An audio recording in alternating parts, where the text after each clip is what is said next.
If you have no friends, this might be why. There's a moment most people don't talk about. You're sitting in a room full of people, everyone's laughing, talking, acting like everything is fine, but you feel completely disconnected. Not shy, not anxious, just out of place. So you start wondering, is something wrong with me? But what if the answer is no? What if you're not broken?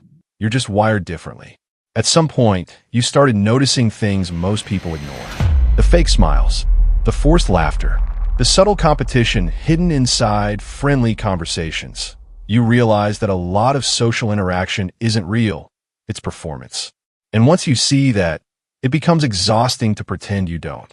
So instead of playing along, you step back. Not because you can't connect, but because you don't want fake connection. It's not that you hate people. You just hate conversations that go nowhere.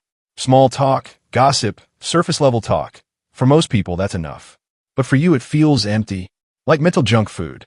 You crave something deeper, real conversations, real thoughts, real meaning. And when that's missing, your brain checks out automatically. Not out of arrogance, but because it needs something real to engage with. Here's something most people don't understand about you. You don't just hear words, you feel everything. The tone, the energy, the pauses, the tension. You pick up on things others don't even notice. And while others leave social situations feeling energized, you leave feeling drained. Because your mind was processing everything at a deeper level. That's why you need space. Not to escape people, but to recover from them. Most people need constant interaction to feel seen, valued, important. But you learn something different. You learn how to be alone without feeling lonely. Your confidence doesn't come from attention. It comes from understanding yourself. You don't need a crowd to feel like you matter. And to people who don't understand that, it can look like distance. But it's actually independence. You didn't just randomly end up alone. At some point, you trusted the wrong people.